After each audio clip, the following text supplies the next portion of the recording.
This is Liz. This is Jade. And this is Carly. And you're listening to Babes and Whoa. I don't know what happened. That was a slow one. Are we all very tired today? Jade said it was the moon. It's the full moon, you guys. Yeah. It's the harvest moon. I know. I think so, at least. It was like this orange color last night. And it's like a rusty color. And I was like, whoa. It was so pretty. It was really pretty. But then my child didn't sleep all night. So I blame the moon. Yeah, mine didn't either. Yeah. Interesting. Yeah. That's what this lady told me anyways, because Emerson was up like every 2 hours, like screaming like she was in pain, and we couldn't figure out what was wrong. And the lady said, I dropped my daughter off at daycare today. And the daycare lady was like, every mom has told me her daughter is fussy, or her daughter or son is fussy today. So yeah, I blame the moon. Bella just wants to, she's like in the screamy stage right now. That's not screaming like in pain, but she just wants to like, like over and over. And you're like, this is really cute. And I love that you do that. But like, that's really loud. She's just trying to sing like her mom. Yeah, maybe she's practicing her opera or something. That's like what it sounds like. Although we do sing the magic flute together sometimes. I was like, wait, what's that?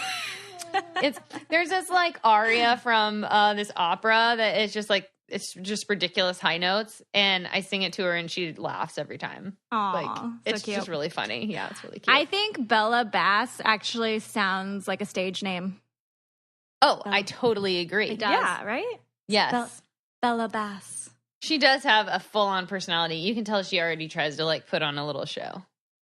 I love it. Especially like, well, and I know that Emmy's like this too. Like whenever she sees her face like on the phone, she's like, oh, wow, look at me. Look at how beautiful I am. Look how exciting I am. Let me show you all of my tricks.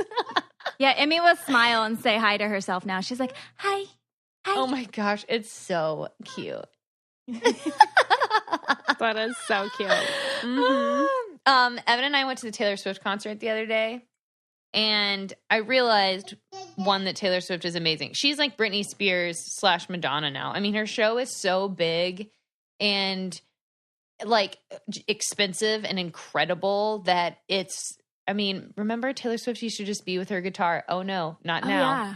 Now she is a Vegas showgirl. And some of it was a little inappropriate. Like, you know, there's like little 12-year-olds running around. And yeah, I mean, she's like doing the, you know, the like head toss, like body roll. By the way, I'm doing these right now. She's not a little girl anymore, you know. She's not a little girl. I think she's finally doing it, and she's showing that she does it.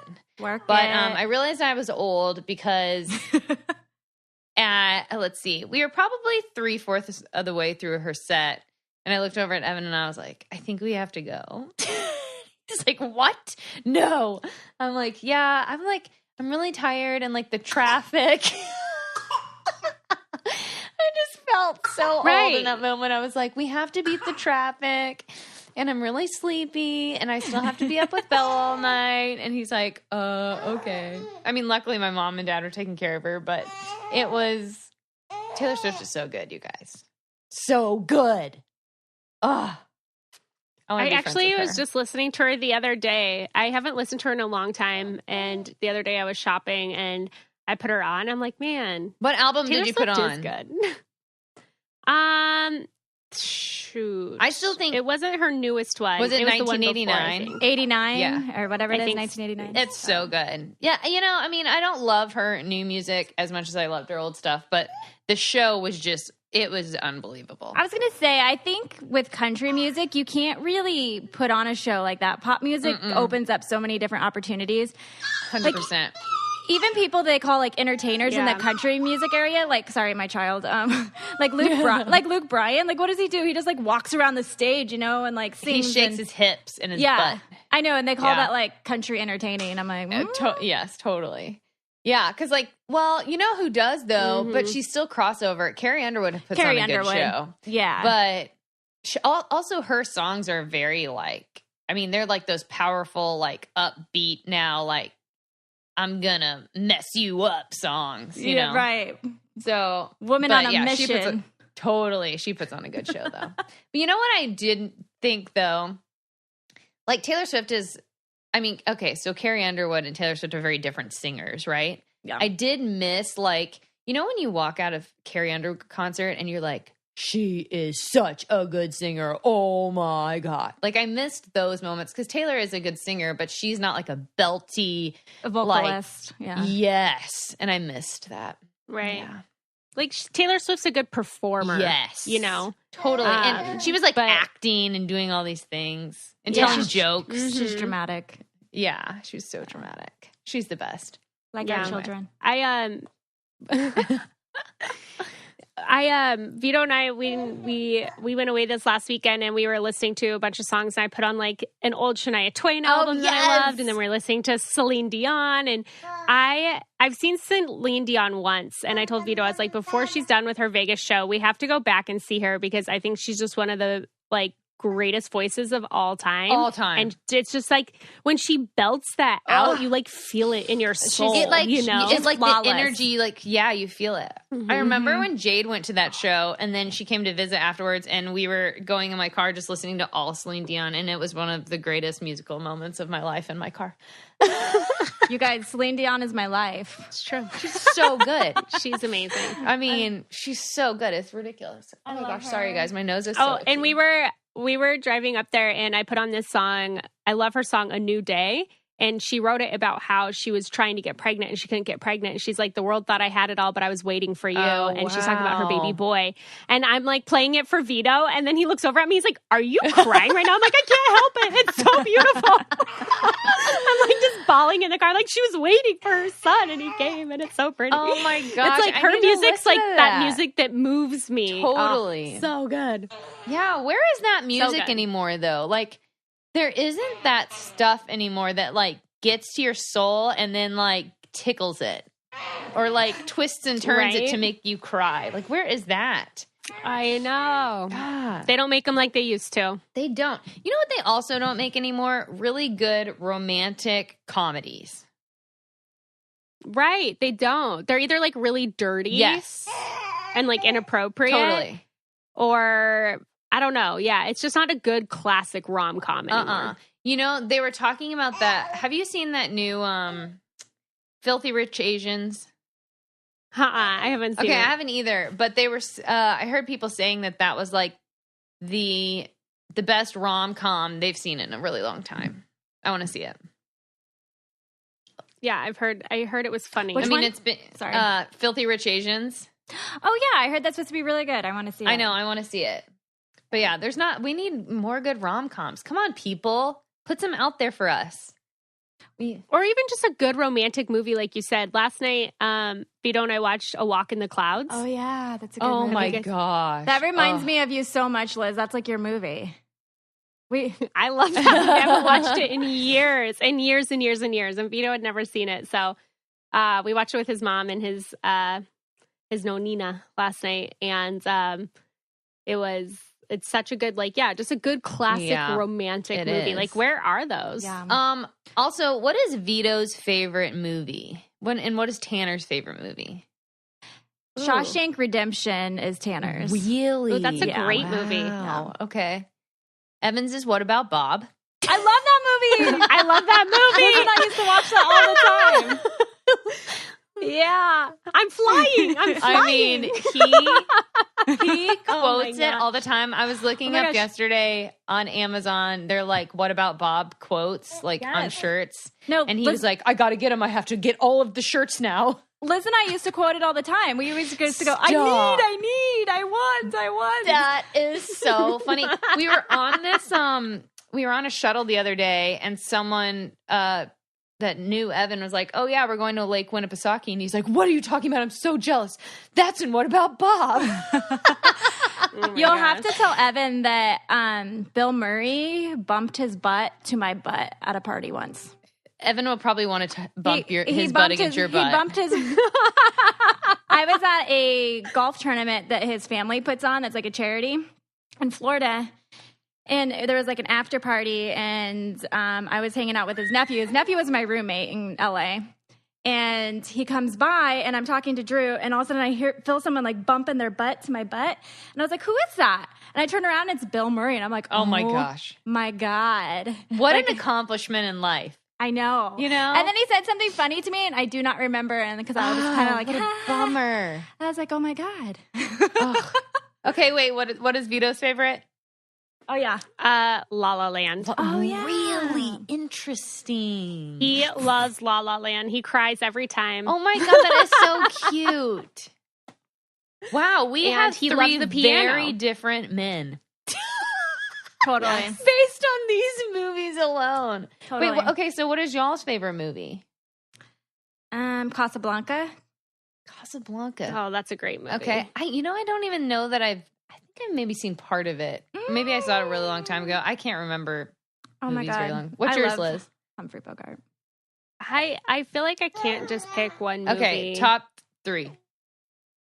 I don't even know. Like, I need like a while to like narrow it down and figure it out. But I'm more of a comedy person. Really? I love comedy. So movies like Bridesmaids, that movie's hilarious. So funny. Or I love The Other Guys, like movies that are quotable and that are funny. Wait, what is that? That is Will Ferrell and Sorry, Matt No, I don't. and Mark Wahlberg. Have I seen that? No. I think it's I don't hilarious. think I've seen that. He's like, I'm a peacock. You gotta let me fly. What? No, I have not seen that. And then I just crack myself up. Oh man! Whenever you just want to make yourself laugh, you just movies. quote your favorite movie. Mine is The Sound of Music. Oh, that's but a great it's because movie. I used to watch it with my grandmother, and so that was like, I'd go over and it was like, what do you want to watch? Like Sound of Music, My Fair Lady, and I was like, obviously The Sound of Music. Oh my gosh, I love My Fair My Lady. Fair Lady I've is so actually, good too. I've been in the mood lately to watch like movies that I haven't seen in a long time. Yeah. Like for like 2 months, I'm like, I need to watch Pearl Harbor again. I need to watch Pearl Harbor again. Oh, or like, sad, though. just movies like that. I know. Man, I'm like, maybe that I've is been a great needing movie. to cry. Oh yeah, I know. Oh, that's what I need to do. I'm like, The Watch a only really movie- sad movie and cry. Wait, what is a movie that you have cried? Like when you think about it, you're instantly like, I can't watch that right now because I'll cry so hard. Oh, man. Mine is very strange. Simon Birch. I was watching on a cruise ship because I hadn't seen it forever. The Fox and the Hound. Oh. When my the gosh. mom drops Yes. the fox off in the woods and he's just sitting there. The Land Before Time. Oh, The Land Before Time. Why are these are so sad and they're cartoons? It's so sad. Like he does the fox doesn't even know, he's just sitting there and he's like, why am I being abandoned? And then it all works out, but really, gosh, that's a really sad moment. Liz? Man, I don't know. Now you guys got me thinking of cartoon movies, though. So the first thing that came to my mind was Bambi. Man. Dumbo. And it's like, Why did all of the parents die? Have we had this conversation? Why does that happen? Just like in I don't know. I cry every time I watch The Lion King, for Yeah. sure. it's horrible. All these parents are dying. I know. And every Maybe single it's like one. preparing kids for the circle of life, though. Like, It moves us all. I don't know. It moves us all. Joke of the day. Boom. That's for sure. But Yeah, man. Movie talk. Hey, Liz, do you ever wear workout clothes during the day and then also make them like a night option as well? Especially living here in Chicago when it gets cold. Absolutely. I don't want to take off workout pants ever. Oh my gosh. Well, Carbon 38 is a luxury activewear, ready-to-wear brand designed by and for the modern woman. And there are thousands of styles offered. I just bought these Takara leggings, and I'm telling you, I never want to take them off. They're like this really cool leather look that is perfect for like New York fall. I mean, and Nashville fall, because let's be honest, I just am going to wear them everywhere. Yeah, no, the Takara is actually their best-selling product that they have. I can see why. Yes. And the cool thing about Carbon 38 is that they make luxury accessible. It's a one-stop shop for all your favorite activewear. Carbon 38 was created as a platform to empower women through their wardrobes. And you know we love companies that help empower women. Yeah. Carbon 38, they have signature collections that are made of activewear fabrics for performance, functionality, and fit. They are high fashion. They even have dresses, leggings, sports bras, fashion-forward tops, and they also have free returns within the United States.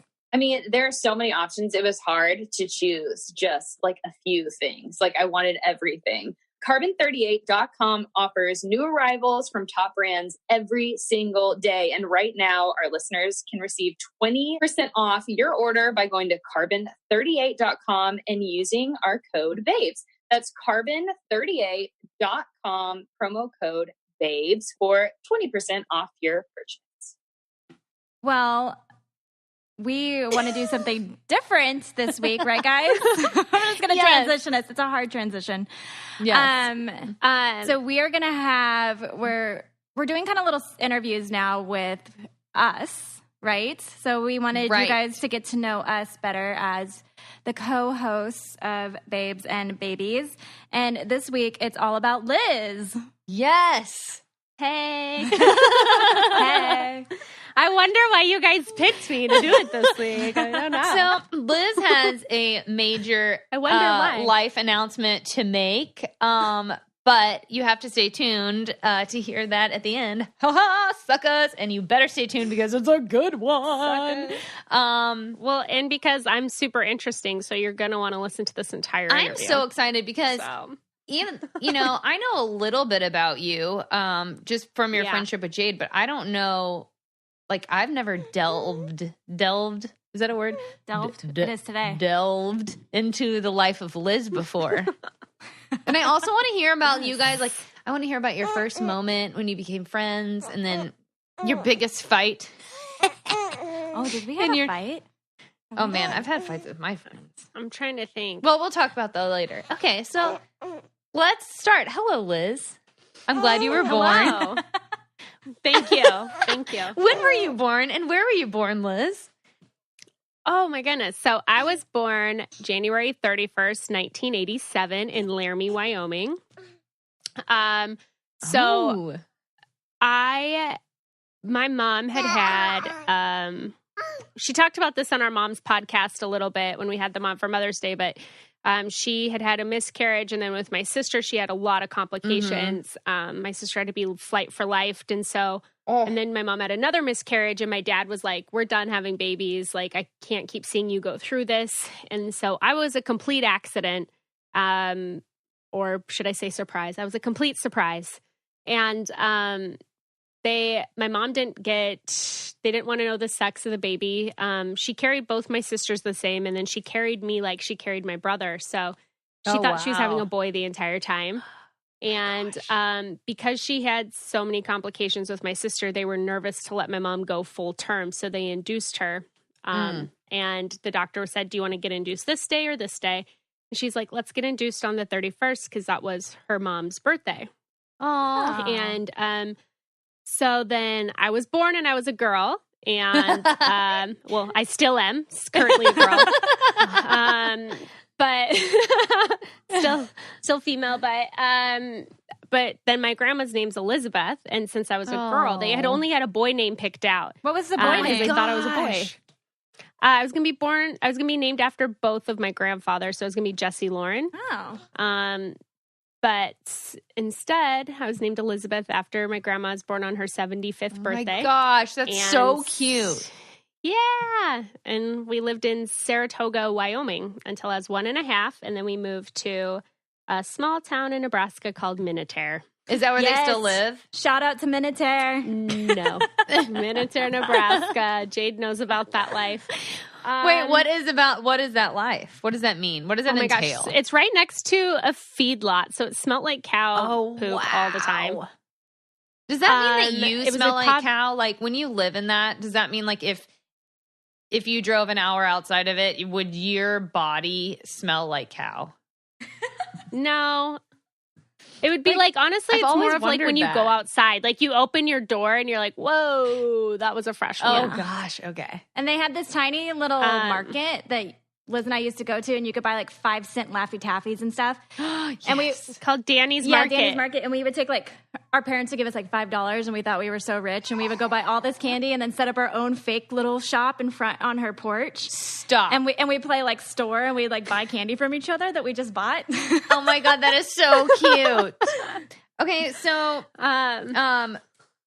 so you lived in this small town. Wait, did you guys have did you have cows?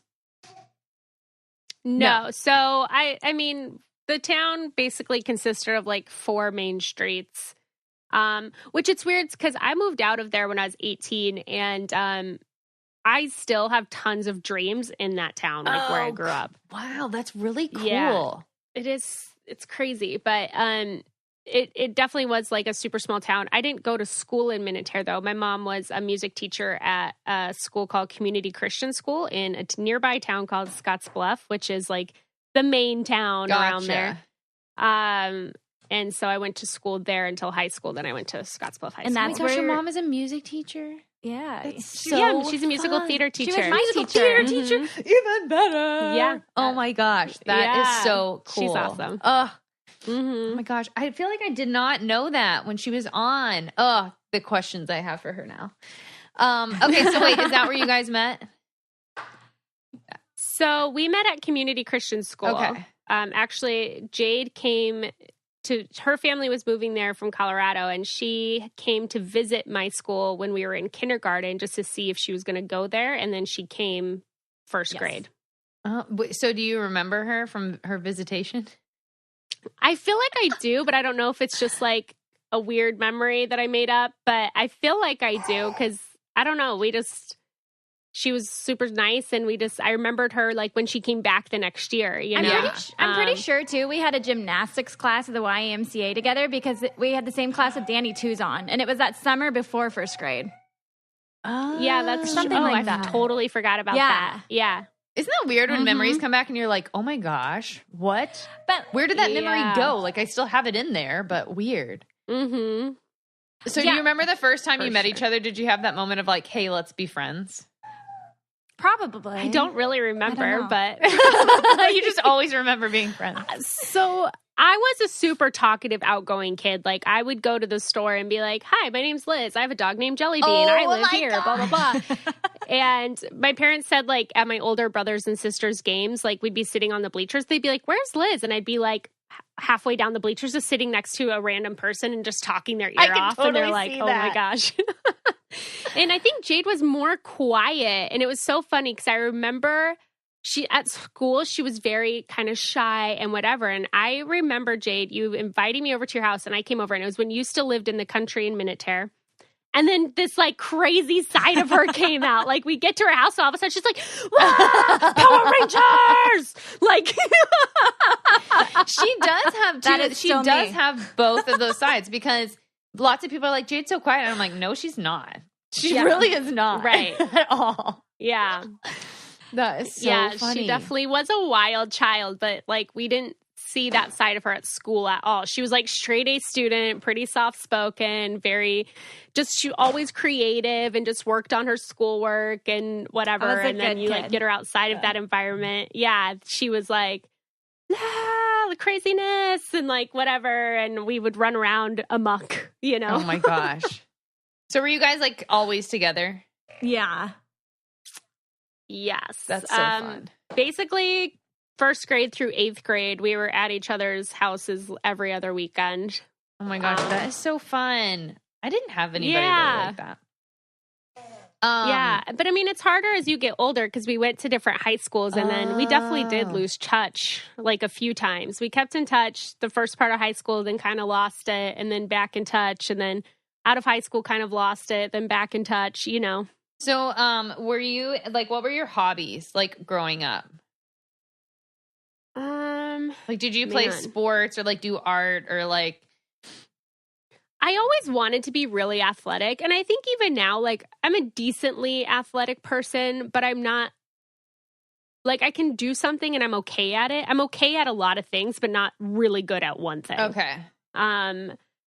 But growing up, I loved singing and dancing and because of your mom, stuff like that. Did she inspire that side of you? I think my family is a very theatrical family. Like me and my sister both did competitive show choir in high school and were in musicals and stuff like that. And I don't know what my hobbies were. I feel like I loved school. I actually did. I loved math. I loved school. Math.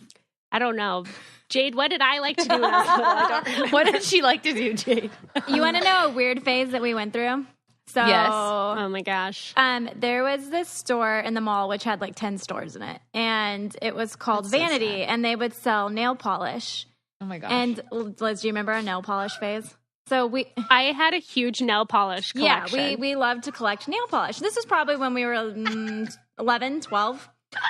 Yeah. And so we would go to the store and we buy our nail polish and we would go back and we wouldn't paint our nails, you guys. We would make like art on paper with nail polish. So we would like, that's really cool. so we would paint just like notebook paper with You're nail going polish. outside the box. I make all these different designs. And then when Titanic came out, speaking of Celine Dion. Oh my gosh. When Titanic came yes. out, we had a fetish with, or like a obsession with Titanic. So we would go and buy all these Titanic magazines and we would tear out all the pages and we made a notebook of just a compilation of just everything Titanic and everything Leonardo DiCaprio. Because he's so hot. Yeah. And we were, I mean, we were weirdos. So hot, though. We were weirdos. No, there's nothing weird about having pictures of Leonardo DiCaprio. I mean, when that movie came out, every 12, 13-year-old girl thought he was the hottest thing that That's ever because he walked was. the planet. That's because he legitimately Right, exactly. was the hottest thing we'd ever seen. Yeah. So besides like Jonathan Taylor Thomas. Oh yeah. There's silence right JTT. there. Oh my gosh. Yes. And Devin Sawa. I was Remember? going to say him too. Yes. Yes. Devin Sawa. Sawa? Well, I think that Sawa. like Sawa. I have no Sawa. idea how to say it. honestly, I feel like I look at kids now and I'm like, man, they look up to all these crazy people and they're whatever. And I'm like, man, when I was younger, I actually really was into pop culture too. I mean, we went through a whole Spice Girls Like phase, Bop magazine? NSYNC and Backstreet Boys. Yeah. Yeah. Like we Teen Beat. went through, all these different phases. So I'm like, I was into it then too, Yeah. but the role models were different 20 years ago than they are now. What did you know? listen to growing up, like music-wise? So in my house, honestly, we only listened to Christian music. Really? Oh, yeah, I remember you saying my that. my dad listened to like old school country. So like Johnny Cash, Waylon Jennings, Eddie Arnold, stuff like that. So Conway Good stuff. and my Twitty. dad would play it on the guitar. What? Conway Twitty. Yeah, he would play it on his guitar and sing it. That was actually one of my favorite memories when I was little growing up. Is every night before my dad went to bed, he'd play his guitar and sing, and I'd go sit on his floor and listen to him. That is It so was cool. the best. But I honestly I listened to basically all mainstream stuff. I mean, like I said, went through the Spice Girls phase, NSYNC, Backstreet Boys, and then I got really into like Snoop Dogg and Biggie and Stop it. And I hit that phase before Jade did. Oh my for gosh. sure. You and your sister are the ones who introduced me to music like that. Like Notorious B.I.G. I remember the very first time I listened to a song by him was in the car with Corinne when she was driving and she was all like jamming out and dancing. And I was like, what is going on? Oh my gosh, that is so funny. Honestly, Jade was like the most innocent kid ever. So Until she wasn't. Until I wasn't. Until she wasn't. Until one That's day. exactly right. Which we'll dive into more on that when we interview her. But I basically I went through that, rap phase. And then I remember like when Nelly's album came out and that was like cool. Oh my His gosh. Country Grammar album. I missed all of 50 this. I 50 remember Cent? my mom. Yeah. Oh gosh, I still love 50. Ooh, I love me some 50 Cent. But I remember my mom. I was listening to a Notorious B.I.G. Oh yeah, and it was after his song "I Like It When You Call Me Big." Oh, yeah, Papa. yeah. And it was on a movie. I don't remember what movie it was, but it was about a baseball team, and I think Keanu Reeves is in it. And Hardball. Good old Keanu. Right? I can't remember. Oh, I can't what? remember. Hard. I don't No. know. But it's along that line. It's along that night. Someone is like screaming at us right now. This is the movie you're talking about. I know, exactly. And I was listening to the song and my mom came in and she was like, oh yeah, I recognize this song from the movie. And it was all edited in the movie that all of a sudden Biggie's like, oh, mother. Oh, and my mom's like, what is this? And she took my CD and she broke it. Oh my gosh. I would break it too. 100%. Yeah, she broke it. That's so funny. So, okay. What was your like boyfriend situation growing up? Did you have a lot of boyfriends? Did you have one boyfriend, no boyfriends? I had a lot when I was younger, but that was like when Jade and I, like when we were in junior high and it's like, will you be my boyfriend? Totally. And you're like in fourth grade and you don't even talk to each other. And then you're like, we're breaking up. And it's like you pass each other a note and that's it. Your friend goes and passes the note to them for you because you're not going to give it to them yourself. Oh my gosh, yes.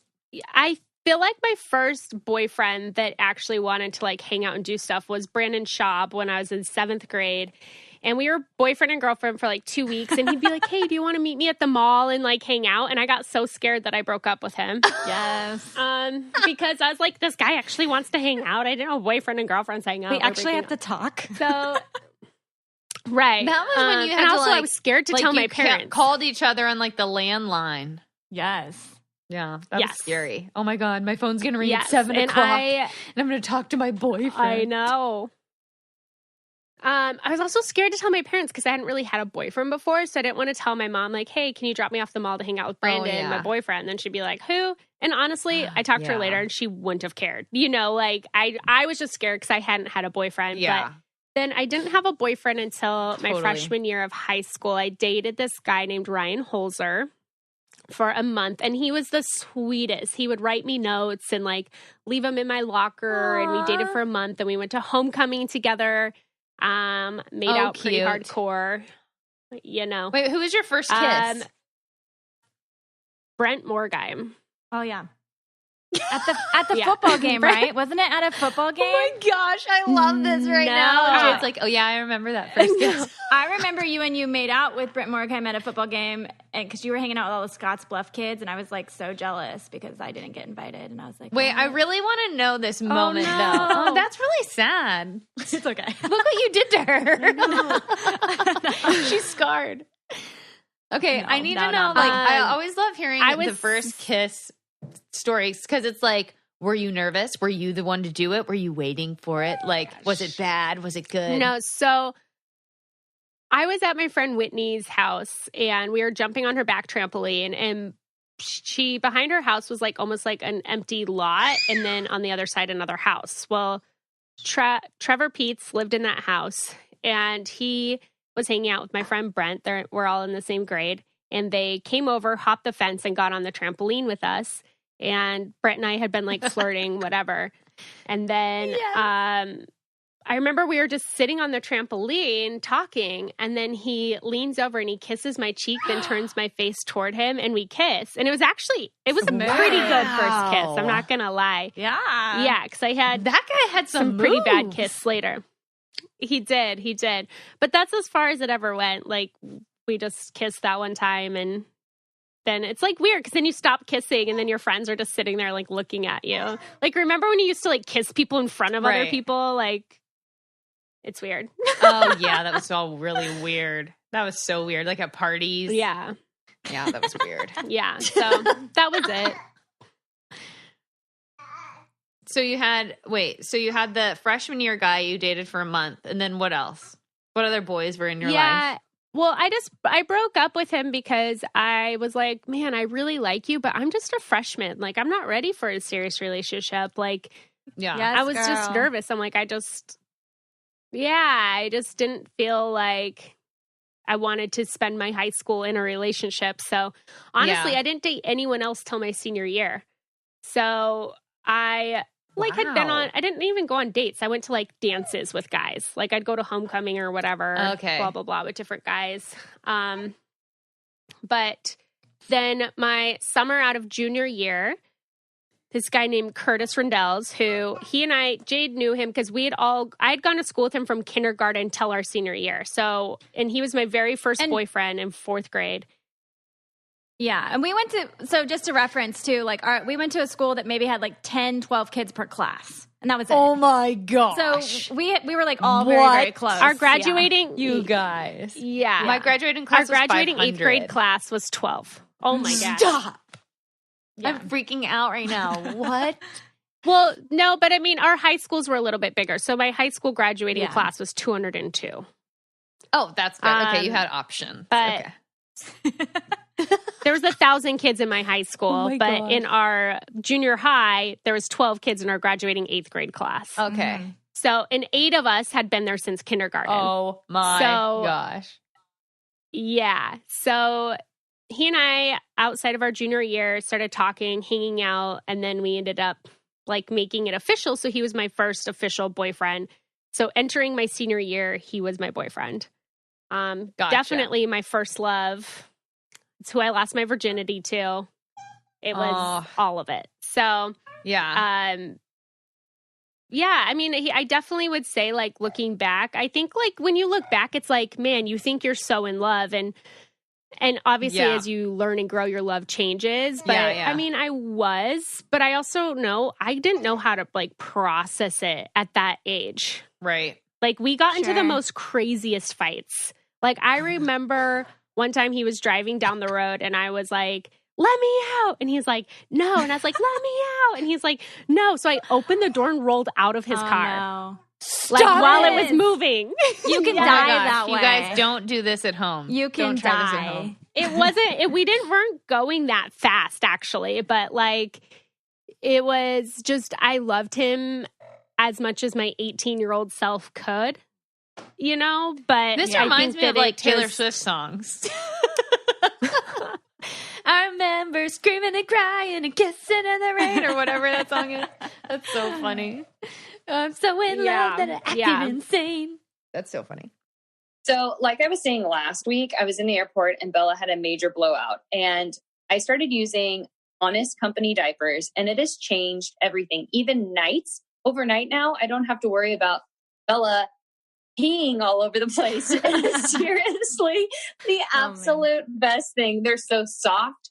They hold 17 times their weight in fluid for advanced leak protection. And they're really cute.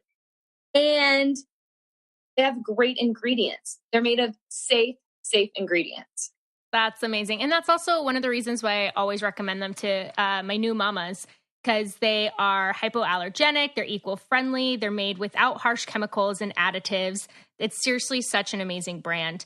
The best thing about them, though, is their bundles. I know being a new mom's really hard, and the last thing you want to do is go to the store for diapers for your baby. Oh my gosh, you can't. You don't even want to go out of the house at all. It's like scary. I know. That's why Honest Company came up with these bundle options. Their diapers and wipes bundle offers the best deal on a monthly supply of their diapers and wipes, and you save $17 on each shipment. The bundle gets delivered on a schedule that you customize and control. If you aren't 100% satisfied, they'll work with you to create a great solution. They also sell trusted home cleaning and beauty products if you guys want to check those out too. This is an exclusive listener-only deal for our listeners here at Babes and Babies. You get $25 off your first month's diapers and wipes shipment. Visit www.honest.com/babies and insert the promo code HONEST at checkout. Certain restrictions apply, but you can check out the website for all of the details. Okay, so after high school... Okay, so after high school, I actually did this program. I moved to Omaha 8 hours away, and I did this program called Master's Commission, and it's like a missions program for 9 months. Yeah. And I did it because I wanted to deepen my relationship with God. And one of my best friends, Lindsay, she came with me. And honestly, I don't want to talk badly about this program, but it was not the best thing for me because it just, they had all these crazy rules. You're not allowed to talk to guys at all in the program. You can't listen to secular music. Really weird. You have like a curfew. You can't watch even PG-13 movies. It's like a lot of, I don't know. I feel like there was positives. Like I got to go to some cool places and do some mission trips. I got to do some motivational speaking, but I don't work well in a cage. I work well with freedom. And that's like one thing that I've learned. If you don't give me any rules, I'll follow the make-believe ones. Right. But if you put all these rules on me, then I'm like, I got to bust out of here. So It was really hard. And I know this is something I've talked about before on the podcast Totally. too. That's when my eating disorder actually got really bad, was that year that I left home and I was away. That's when because before it was just every once in a while, maybe if I was a little stressed. When did it? So your eating disorder. When did it start? It started when I was 13, actually, and that was when I hit I started to hit puberty, and my body started to change, and I've talked to my parents a lot about this too. Just the church that I grew up in was very, very strict. And I felt the way that guys started to look at me differently. And I felt like it was my fault because I was taught, like, if you dress a certain way and you cause a guy to stumble, then you're sinning. Oh. You know? And I felt I felt men starting to look at me differently, or not men at that age. Hopefully men weren't looking at a 13-year-old, but guys in junior high looking at me differently. Of course, guys are going at that age, they're going through all these crazy hormones and they're discovering themselves, and men are just built so differently. So I would come home crying to my dad and I'd be like, why did God make me a girl? Why did he make me this way? Why is my body changing? And that's like when my eating disorder started, because I was so ashamed of becoming a woman. And I feel like that's something. I get that. Yeah. Yeah. And I feel like that's something that's so important now to teach young women, you know, and obviously everything that I learned, I probably interpreted a different way than how it was meant to be. But I remember listening to this podcast that actually really helped me, because my spiritual life definitely is really important to me. But this lady was talking about how in the church we're taught how sin entered the world through a woman. And she's like, but isn't it crazy though that God chose through a woman the savior to enter the world as well?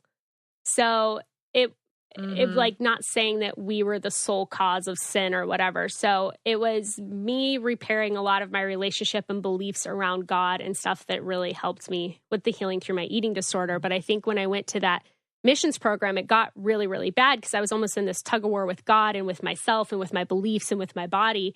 And I actually gained a lot of weight that year. I think I gained 30 pounds in a year. And it was because I was fighting my eating disorder so bad. So while I was away at that school, though, I went back home over Thanksgiving to visit my family, and my dad was gone. He was driving truck, so he was out over the road, and my cousin Josh was staying with us. And I just remember my cousin Josh waking me up and being like, Liz, you got to wake up. And I woke up and my room's filled with smoke. He's like, the house is on fire. You have to get out. And I grabbed my dog. What? Yeah, I grabbed my dog and I grabbed my suitcase and I got out, and it was just me, my mom, and my cousin home. And I had surprised my mom. I went home early and surprised her. She didn't know I was coming back. And basically an electrical fire started in our attic and it burnt all the way through to our kitchen. So it collapsed through the first floor. And after that, my dad struggled with depression a little bit, and he's had a lot going on. And I think he just really didn't like living there anymore. And my sister had moved to Vegas. That's where her husband was from. And my dad's like, we're not even going to try to fix this or rebuild. We're moving. So I went back to school, and my parents went to Vegas. So when I left school, I went to Vegas as well. So I was 19. Okay. Yeah. And that's how I was wondering how you ended up there. Yeah, that's how I ended up there. And then basically I spent the next few years doing different things. I took some college courses. I loved school. I got good grades. I just could never really figure out what I wanted to do with my life. So when I was 20, Jade and I decided to backpack Europe, which was a lot of fun. We were so poor. So cool. Oh my gosh. and we ate baguettes from hostels and we were so on trains. Stupid. It was so bad. Oh my god. We were so stupid. So but what an adventure. We went without cell phones. So we would only contact our family through the internet cafes by emails. And I'm like, looking back, I'm like, oh my gosh, how did our parents ever let us do that? Because we were two young 20-year-old girls from America traveling in foreign countries, but alone it was with so no different phones. back then. Yeah, but it really was. Yeah, but 10 years ago, I mean, it was still scary, but I don't know. I just feel like it was that was almost normal. Maybe. You would maybe send it your was. kids backpacking. Maybe Well, it was wouldn't. the Your norm. kids would just go. But you think about sex trafficking or just anything like that nowadays, and I'm just like, how did we? I mean, we were fine. There was only one time that it got really sketchy that I think we turned down a wrong street and it got weird in Paris, and we were like, yeah, it's pretty late at night. We should just turn the other way.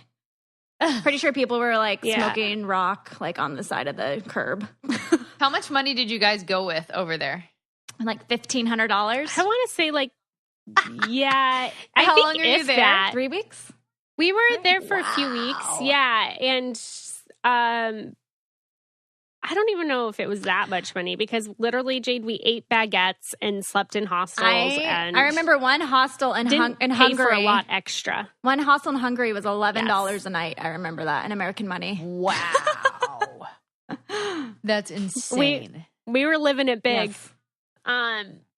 But I really felt like I wanted to travel. It was always a passion of mine. So when I was 22, then I decided I went to Thailand for 2 months. Well, first of all, I got in this relationship with this guy named Nick, who it was not a good relationship, very unhealthy. I guess there's some things I won't say, but he cheated on me a lot and I didn't know. It was very manipulative. And He just had I'm sure you could say he just had some preoccupations. I don't know. Maybe not. Some addictions that were unhealthy in our Gotcha. relationship. And anyways, my whole family hated him. But of course, at that age, I was like, if you're going to try to tell me what to do, I'm going to do the opposite. Oh, 100%. Yeah. And so he and I had actually broken up. I mean, so many times during our relationship, we broke up. But one of the times we broke up, I booked a one-way ticket to Thailand. And I'm like, I'm going to go get certified to teach English. So I went there for 2 months, got my certification, my TOEFL certification. And then he actually ended up coming out there and meeting me.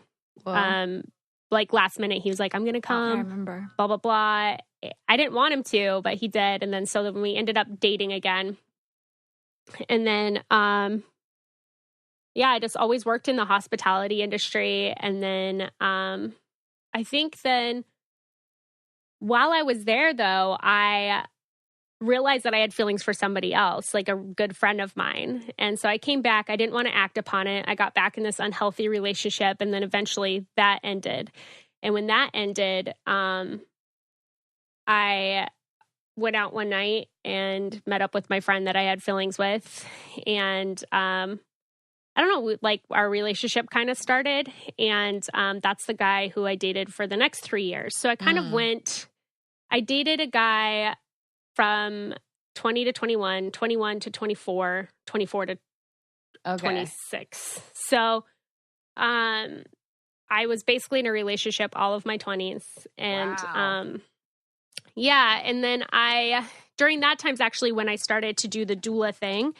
My sister had an at-home water birth. I started doing research on it. I found out that Vegas has one of the highest C-section rates in the country. I became passionate about educating women. I'm like, why is all this stuff happening? I don't understand. So that's when it was like 2012 when I started doing some doula stuff. And then 2013, me and the guy that I dated next, his name was Joe, we ended up breaking up. So we had actually lived together. I moved in. And it wasn't an unhealthy relationship. I say at the beginning it was unhealthy because I actually thought I was in love with him. And he was like, you can't be my girlfriend. So it's like we dated for a year before I was his girlfriend, which is stupid. But I know he had some commitment issues or whatever, you know. As most men we do. all.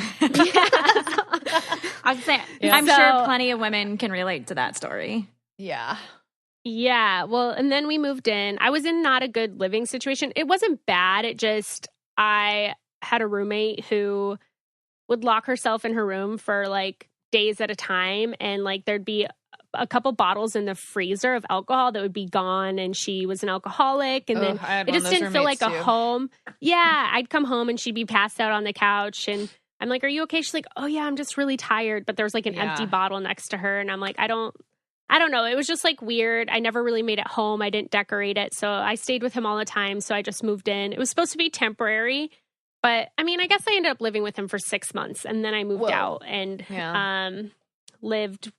I got a place with my friends Crystal and Alexis, and they're awesome. So after I moved out, he and I think things really kind of came up in our relationship, and we ended up not being together. He was like, I think I need a break. I need to figure out what I want. And I was like, listen, we've been doing this way too long, 2.5 years for you to figure out what you want. Like, I'm not going to go on a break, we can break up, but we're not going on a break. So why do they do that? That's so dumb. They're so stupid. So we ended up breaking up. And at that time, I thought that I was completely heartbroken. I mean, I really was. And I thought I was going to marry him. He's a great guy. I still think he's a great guy. But I think what it was I had buried who I was so much in each of these relationships that when he and I broke up, I knew I couldn't jump into another one. And I knew that means that I had to face myself. Yeah. So from there, I decided to not get into another relationship. And that's when I felt like it was too painful to stay there. So I booked that one-way ticket to Africa, and I was gone for 5 months, just traveling and backpacking and that is so being cool. crazy. I love that you do things like that. You went all over the world though, right? It's amazing. I did. Yeah. I went to Africa, Asia, Europe, the Middle East. I ended the trip in Israel, and then I went to Paris for Valentine's Day. I took myself to Paris and then came home. Yeah. And I honestly, though, I thought during that trip that I would really find my answers and reconnect with God. But I realized I was really just running from myself and burying things. And that's when my eating disorder came back up really bad. I did some crazy things traveling, but I was pretty smart. Like, I never hooked up with random guys. I never, did anything crazy like that, but I did hitchhike and sleep on people's couches. But when I came back, I felt like all that hurt came back because I wasn't really trying to figure out what was wrong. And I think what I ultimately needed to face was my fear that I'm unlovable, that I'm undeserving. And that's how I felt. I mean, when you get broken up with, you feel like nobody loves me. I'm unlovable. Nobody's going to love me. And I think especially my eating disorder amplified that. I was like, man, I'm so fat. Who's going to love me? I'm a piece of shit. All this stuff, and you buy into that. So, I came back to Vegas, worked for another 6 months, and then I was like, I have to leave. And I got a job opportunity in Tanzania, and me and my girlfriend went and worked at a safari lodge there for 5 months, which was amazing. Cool. Yeah. And that's honestly where I found my healing. And what was it about that place that helped you find that? I don't know if it was that place. It was me just fighting. I would be so mad at myself and so mad at God for allowing me to feel this way. For me, every time I felt like I needed to throw up again, I would be like, I don't understand. Why are you letting me go through this? How am I feeling that? How am I so weak that I'm letting myself go through this? It was just such this tug of war. And I would listen to the song Break Every Chain every night falling asleep. Mm-hmm. And I would just pray that. I'd be like, just break every chain over my life. I love that song. Yeah, I do too. And it was crazy because one morning I woke up and I just knew that I was healed. And it's crazy because my dad texted me and he's like, hey, I was just at work and I was talking to some guy here and the Holy Spirit just told me that you are free. Whoa. And I just it was just this crazy confirmation for me of God being like, you don't have to deal with this anymore. And it wasn't just the eating disorder. It was the you are loved. Mm-hmm. You are accepted. You are beautiful. It doesn't matter your weight, your size or whatever. Obviously you want to be healthy and take care of this vessel that God gave you so you can do whatever you want, in this world. And so I felt like I really felt healing there, but I still didn't know what my purpose was in life and what I wanted to do with my life. And I feel like I'm still figuring that out. But yeah, I think all of us are. Totally. Right? Yeah. Can we take a break so I can talk about something really cool for a second? For those who've been listening, you guys know that I've kind of done a modified version of baby-led weaning with Emerson, she's had a lot of solids she can eat on her own. But a lot of the times I find myself, if Tanner and I are eating something that's not too healthy for her, I have to make sure that I'm giving her something that's nutritious for my baby. And it can be difficult. So now there is a company called Yumble, which was created by a mother who found this problem. And what it is meals that are sent to you prepared. It takes, I think, 1 minute and it's ready. It's convenient, no cooking required. And all the meals are nutritionist approved. They're fun. They have things like chicken pops, which come on a stick and can be dunked, quinoa pizza cups, and other products that are so much fun. I'm actually really, really excited to try this. And we have a promo code just for our Babes and Babies listeners. You can get 30% off 2 weeks of the subscription for Yumble by using the promo code BABES. Just go to yumblekids.com and use a promo code BABES. So I came back from that and I decided to go get my certification to be a life coach. So I went through this program called IPEC. And that brought up a lot more stuff in me and brought a lot more healing too, because I mean, the beginning of the program, you're talking about your worst fear, your worst lie that you believe about yourself. And you're being so vulnerable and working through these things because you have to learn how to work through those things with others. And I struggled with that program a lot. I almost didn't graduate because I was like, this is stupid. I'm not doing it. I'm a huge procrastinator and I save things for the last minute. And then I'm like, crap, I got to do this. And it was actually during that time that I met Vito. And Vito had actually gone through the IPEC program before me, and I didn't know that. So Vito's a certified life coach and a certified yoga instructor and then a construction worker. That's amazing. He's a Renaissance man. Yeah, he is. But I met him because I came to Chicago 2.5 years ago. My friend was like, you have to meet this guy. He's a life coach. You guys have a lot in common. So we started talking, and he's the one that pushed me to graduate. I was like, I can't write this last paper. I can't write this. I fought it. It was still that belief of you're not good enough to graduate this program. You're not whatever. And he's like, just sit down and write the paper. And then once I did it, I felt so accomplished, and I'm like, I can do anything. I felt so good. But I mean, it definitely was a battle, and I feel like he helped me work through so much of that, That's amazing. I think when they say what are you looking for in a person? It is so wonderful to have someone there to support you and help you through, because sometimes it really is hard to do the thing yourself, even if it's just the paper. There's so much between you and the paper, And if someone can just say, you can do it. I know you can do it. It's no problem. Just, I'll hold your hand through it. Then you can do it. I mean, Evan is that person for me. And I used to think I can do it myself. And yeah, if you allow yourself to say no, I can't sometimes, and have that person help you out. That's what we should all be looking for. Someone to help us go from you to the paper. You know what I mean? Oh, that's beautiful. That's very, very Life true. Life is the paper. Oh, it is. Right? Yes. Yeah. So, yeah. When did you know that he was the one? Well, that's another crazy story that I'll try to make brief. But so he and I started talking, and it was right. I remember the first conversation we had was after I went wedding dress shopping with Jade. And oh my gosh, no way. That's so crazy. Yeah, and we had started talking on the phone, and I was living in Toronto at the time. I had taken a job there for 5 months, so I was up in Toronto, and he was in Chicago, and then we started FaceTiming, and then he came up for New Year's, and we had the most amazing date. And my mom still has the text. I text her, I go, I'm going to marry this man. And she goes, does he know that? And I go, gosh. Yeah, I was like, no, I'm not going to scare him away, Mom. No.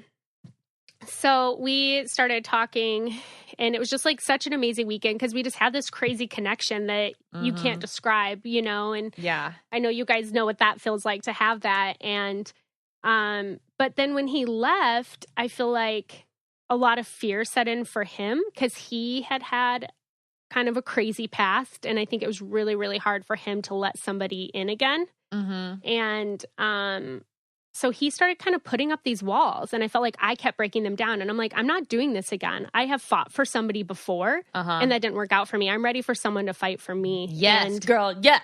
So, well, that's when things got crazy, though. And that's when I ended up going on The Bachelor and doing all of that. But I had known Vito before that, and I wanted to be with him. And we lived in two different places, and we were just at different places in our life. And he was actually the reason I didn't give Nick my number. He did ask for my number, and I was like, no, I really like this other guy, but I just don't know where it's going. I can't open my heart up to anyone else. And then finally, once Vito and I kind of officially ended it, then I was single for a few months, and then I went on The Bachelor. And then after that, Vito, I don't know what sparked it for him, but maybe it's because I went on the show, but he was like, I really want to give this a shot. Like, it's been months. It's been 6 months. I still keep thinking about you, you know? And he wouldn't leave me alone. I was like, leave me alone, dude. Like, let me get over you. Like, if we're not going to be together, leave me alone. So he ended up coming to Vegas, and we actually spent a month together, and it was amazing. And he's like, you have to move to Chicago. And I was like, he's like, if we're going to do this, you have to move. And my family actually had moved from Vegas to Texas. So I no longer had any family in Vegas anymore. So there was no reason really for me to stay. And I said, okay. And he's like, all right, I'm not leaving without you setting a date. Like, when are you moving? Oh my God. So I set a date. So persistent. I love it. I've lived here for a year now. And I mean, just got engaged to the love of my life. What? Oh my gosh. What? Okay, we need to know all the details. And by the way, you guys, I know none of the details, and I have been waiting for this the whole time. Almost tell me everything. All the details, and let me tell you, it's pretty incredible the weekend this dude planned. Oh my gosh. Okay, so the last time we spoke, you just said, there's a romantic weekend ahead of me, so I'm going to be phoneless, which is amazing. So what happened? I need to know all the things. Okay, yeah. So,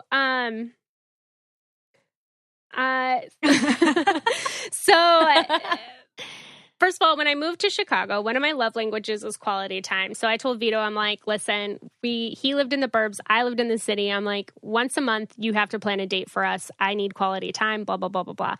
Well, we always get super busy. Our schedules are opposite. It doesn't always work out that way.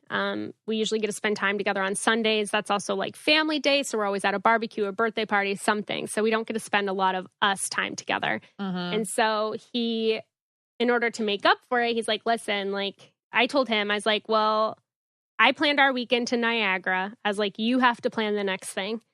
And he was like, okay, I'll plan a weekend. So sometime in July, he was like, let's go to Galena for a weekend in August, and I'll plan everything. And I was like, perfect. So, that's so sexy like when a man does that. It is. I know. Oh. I know. I'm like, man, you set the bar high for yourself for life. So, but he wouldn't tell me anything. I would be like, what are we doing? He's like, I'm not telling you. It's a surprise. And I was like, okay. So I told him, though, I'm like, you have to tell me what to pack to wear. And he's like, okay, wear something like cute, casual, bring jeans, bring a swimsuit, bring this, blah, blah, blah. And I was like, okay.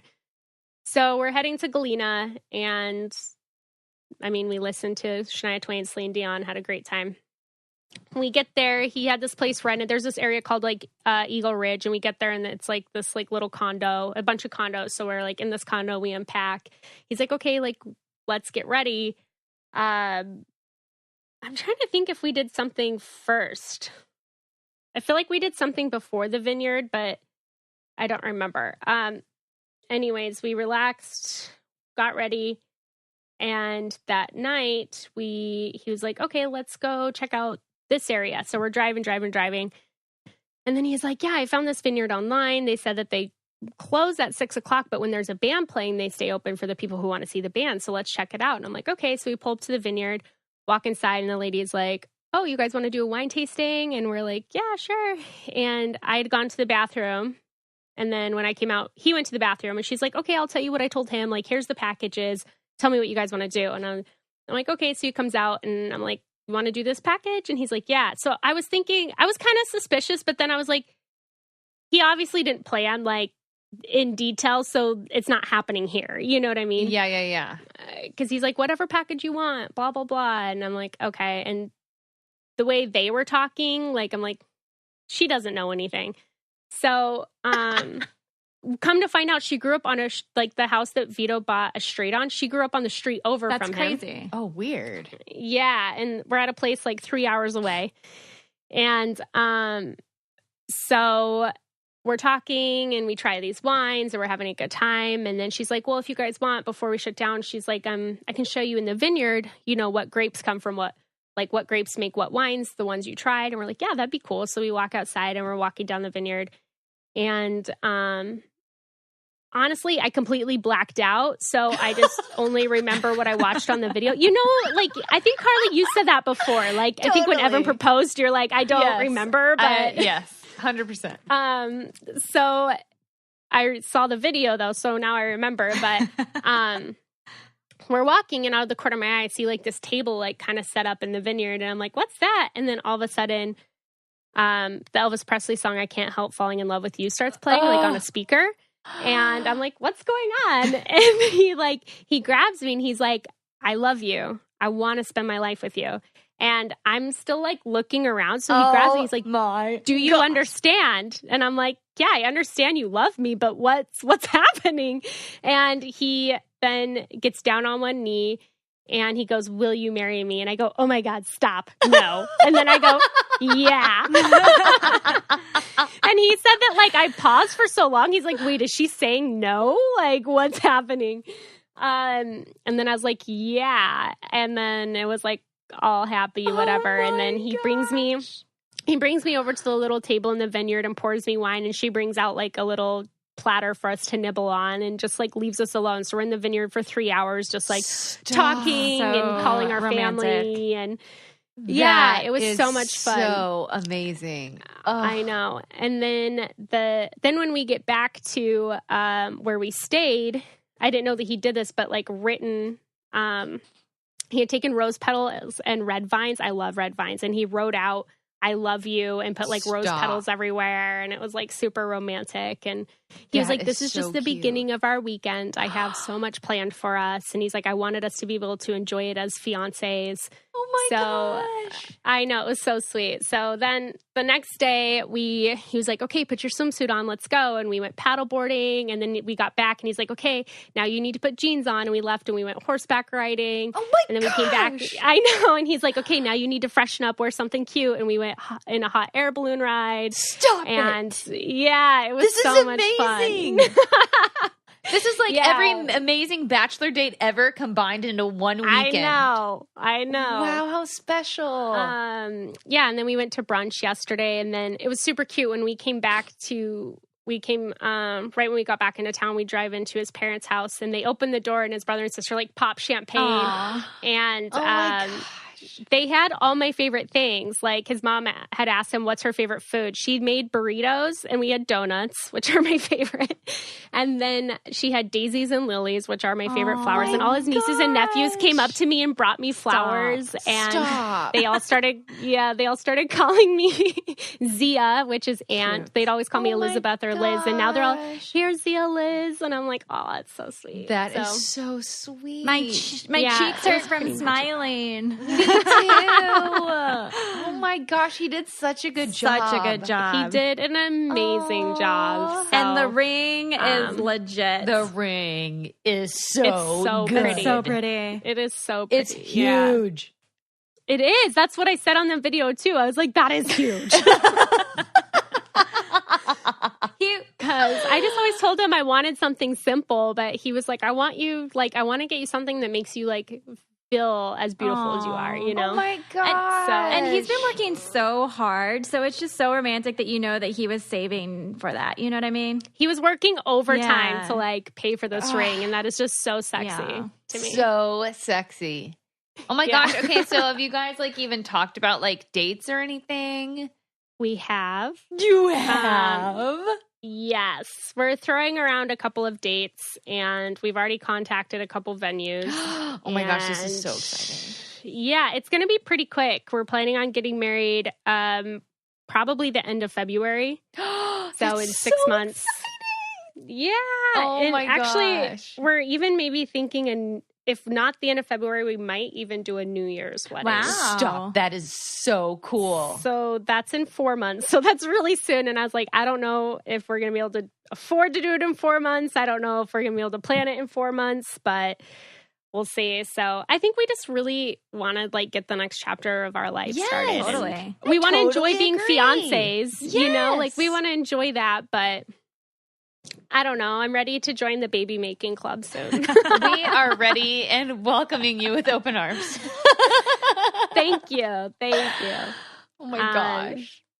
But yeah, it's a lot. I feel like it hasn't sunk in. And he told me, he was like, I thought you were going to cry. And I was like, I thought I would too. And I just laughed the entire time. I could not stop laughing. And I think it's just like, it was almost uncomfortable. I was like, when I'm uncomfortable, I'm laughing. He's like, why are you uncomfortable? And I'm like, you love me so much that you want to like spend your life with me. There's something so comforting, but yet uncomfortable about it. I'm like, like, you love me that much? That's so much love. Why do you love me so much? Oh my gosh. That is so, I totally get that. Yeah. Like when, I feel like there's two things. When people are like uncomfortable or surprised, they either go to like mode or they're like, oh my God mode. Right. Like there's yeah. two ways you can go. I'm usually the ooh mode. Yeah. Yeah. I'm like, that's so funny. Oh my Yeah. God. I only cried once. You're going to I get married cried and have once. babies like us. I know. I'm so excited. You did. And I cried once, just like briefly, but I don't know. And he's just so sweet. I was like, babe, has your love for me changed since you proposed? He's like, yeah. He's like, I don't understand it. I just love you so much more. gosh. Like, Oh my and gosh. he's just, I don't know. I know he's going to be such an amazing husband and such an amazing father. And like, there's a part, like, I'm obviously so excited for that. But then I'm like, I don't know if you guys feel this way. I'm like, are we old enough? Like, am I going to be a wife? Like, I sound like I'm 50. Like, You're old enough. you know? Liz, you're 31. You're old I enough. still don't feel like an adult sometimes, though. You know what I mean? I feel like you never really feel yeah. mature enough in certain ways until certain things happen. Then you're like, oh, these high schoolers over here are doing weird things. I'm so old. You know what I mean? But I don't. Or you want to leave a Taylor Swift concert early because of the traffic. Yeah, exactly. But I don't know. I don't feel like you're ever fully in the present moment where you're like, wow, I feel this old. I don't know. It's weird. It's a weird thing. I feel like even when like old people, like, you know, 70s, 80s, that's old. Like, I feel like even their bodies feel old, Yeah. but I still feel like Yeah. they still have the same soul and spirit. And does your spirit age? No. You know what I mean? It Yeah. grows. It doesn't age, it just gets Yeah, wiser. it grows. Gets wiser. Yeah. Yeah. Mm-hmm. Yeah. I don't know. I think the word wife, though, just has so much. And then I'm like, That's a lot of man, responsibility in it.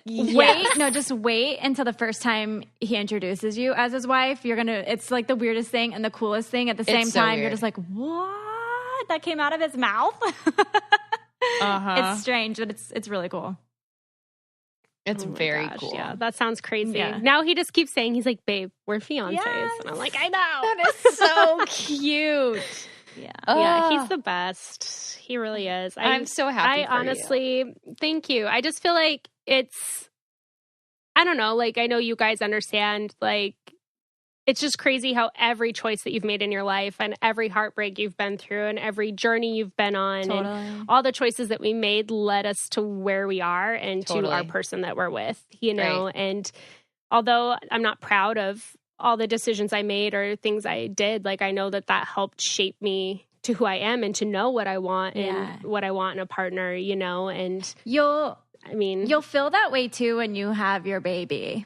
You'll feel like all these roads did lead to this moment, you know, and it was right. You'll feel that way too when you have a family. Right. But I know that feeling that you're saying. Yeah. well, and we want to, like, I know we say we want to wait till we've been married a year to start trying, but I highly doubt that's going to happen. Yeah. I feel like we're going to get married and a couple months later, I'll be like, just impregnate me. Yeah. Put a baby in he me. should. He should. You're going to have the Oh, we'll cutest see, kids, though. by the way. Oh, so Aw, cute. Thank you. Thank you. I feel like an irrational fear of a lot of women, though, is like, am I going to have an ugly baby? Oh, I had that too. And it's impossible. No. Yeah.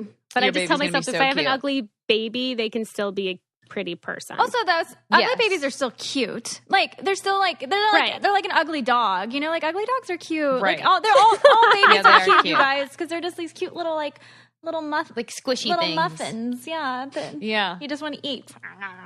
Right. Like I just want to put That's baby very toes true. on my mouth. You know. Okay, so Liz, now that we've talked about the happy stuff, what would you say is like, do you have like a moment in your life that's like a defining moment that you were like, this moment has changed me and I'm going to live like this now? Like, or like a spiritual saying that's made you. Yeah, I would say, honestly, well, a spiritual saying that I have two spiritual sayings I feel like that have helped me so much in my life. And one of them is be still and know that I'm God. And I think that that's part of just always constantly searching. I think sometimes, like when I was trying to find healing or trying to figure out who I am, sometimes we're searching. And I had crazy things happen on that trip, actually. It was my first day in South Africa, and this lady was like, can I just pray for you? And I was like, yeah. And she was like, I don't know. She had this like weird vision, and she was just like, God just wants me to tell you, like, right now is your time to receive. Like, you're searching. You need to be still. And she's like, I just see this flower like opening up, and it's so pure on the inside, but you have to let it open up. And it was me feeling, I've always been kind of a go person, but I'm also go with the flow. I don't know. It's weird, but like it was totally the first time. Understand that. Yes. Yeah, it was the first time that I was like, man, I do need to learn how to receive, because I was always that, I don't need your help. I can do it by myself, blah, blah, blah, blah, blah. And it was being like, listen, like we're humans are made to be there for each other. We're made for human connection. We're made to help each other out. Like, right. That's the purpose of humanity and community. And so I think that was the first time where I was like, okay, I need to learn how to be still and to receive and let people love on me, not feel like I constantly have to pour out. And the other thing that has helped me a lot is whenever things come up that are hard for me to deal with, it was just always been, this too shall pass. And just knowing that every single time like something comes up in my life, I'm like, okay, this sucks right now, but this too shall pass. Like there's something on the other side. Like every hard thing that comes will pass away. And I'd say be still and know that I am God, and this too shall pass have probably been my two.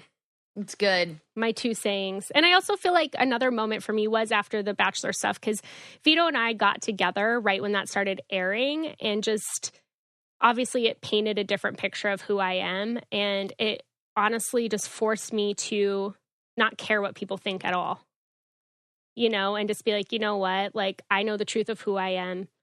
I know how they portrayed me and how it was very poorly edited, and that doesn't matter. Right. Yeah. You know, like I love who I am, and I'm going to continue on my journey and not let any of this affect me. And I think that was like almost like a test of like, okay, you think you know who you are, but here, let's see if you care, you know? Yeah. So amen. Yeah. Big amen there. Oof. Yes. Yeah. We all got weird edits here and there Yeah. on The Bachelor, so. And it does force you to look. I mean, it's like looking in a mirror. You know, it forces you to see a side of yourself too that, like, you know, some of the things like, well, I still said those things. They might have been put in a weird spot, but maybe I don't like that. I did that. I should.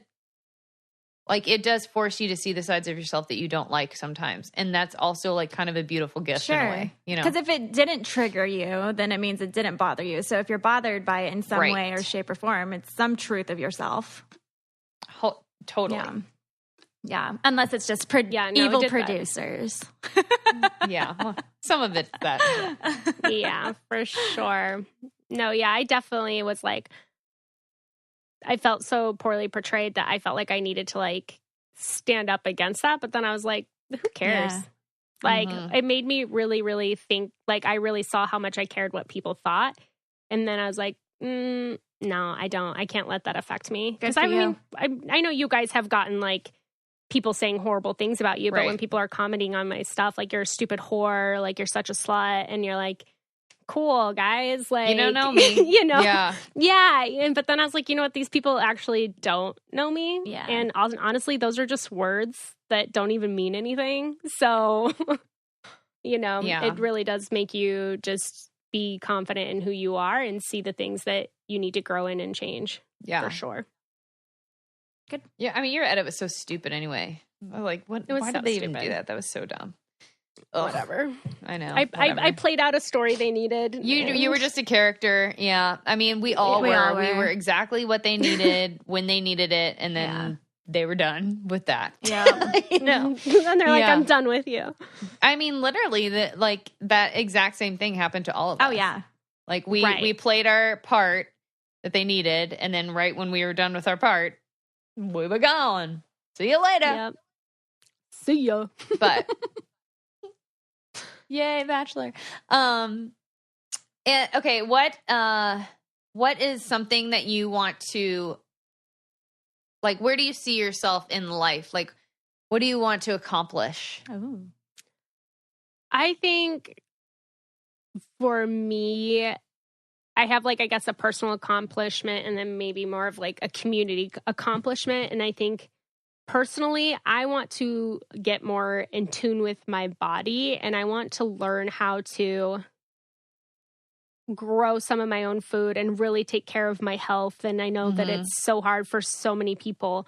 And I always have the excuse, I'm so busy and I have this going on and that going on. But I really want to, like, kind of do a detox in my body and in my health, and then learn how to be more in tune with my body and heal my body through food.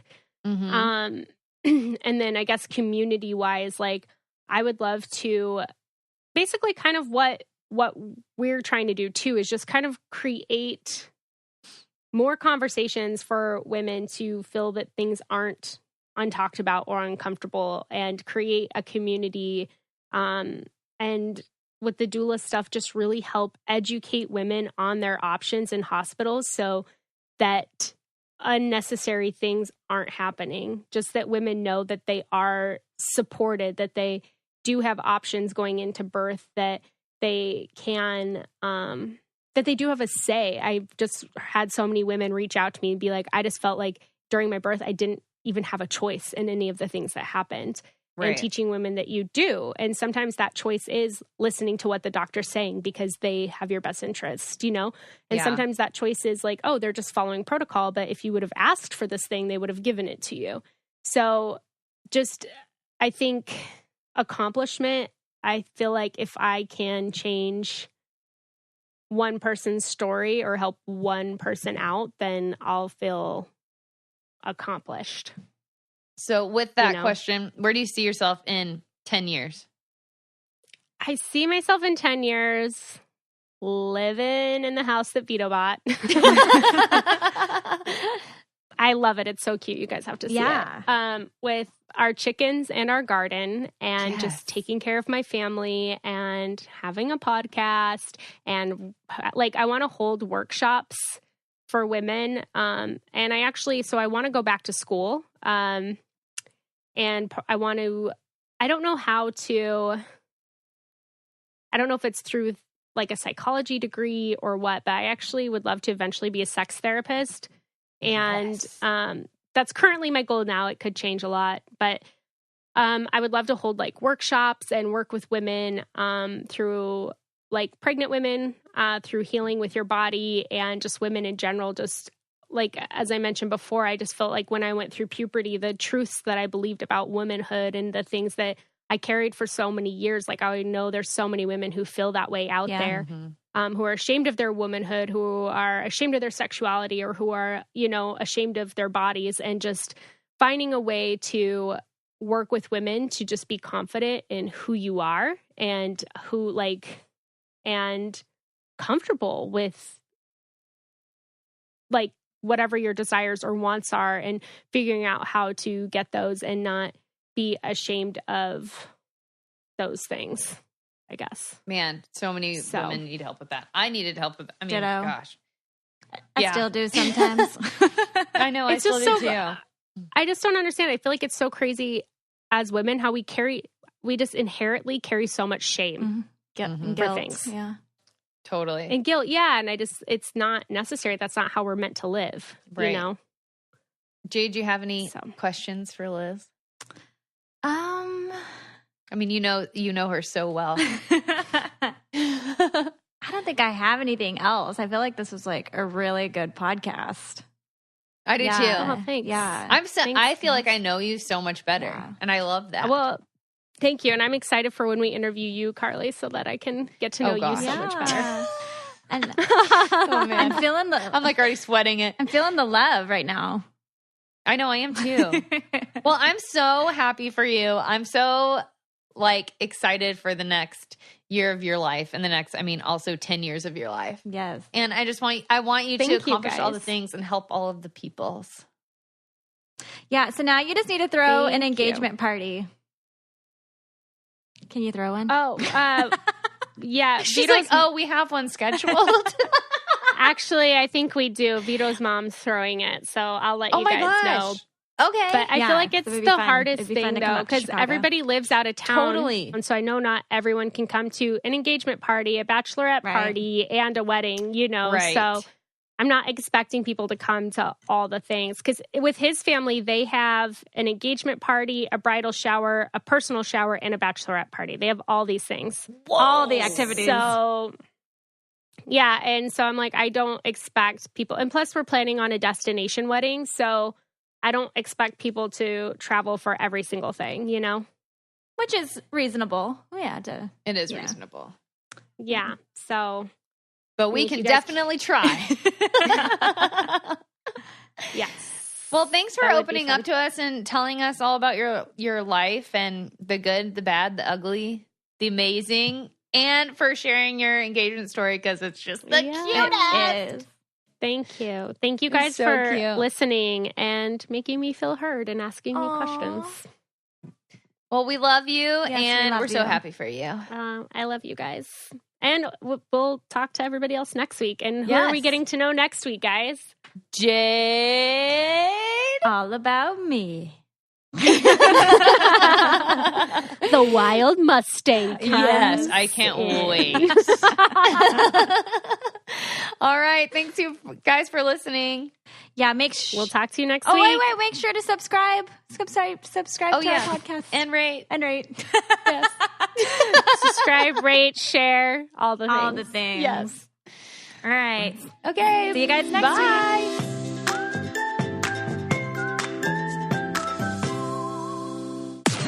This podcast is brought to you by Wave Podcast Network. Check out all of our shows, including the Brain Candy Podcast, I Don't Get It, Babes and Babies, Coffee Convos, and Let's Talk About It.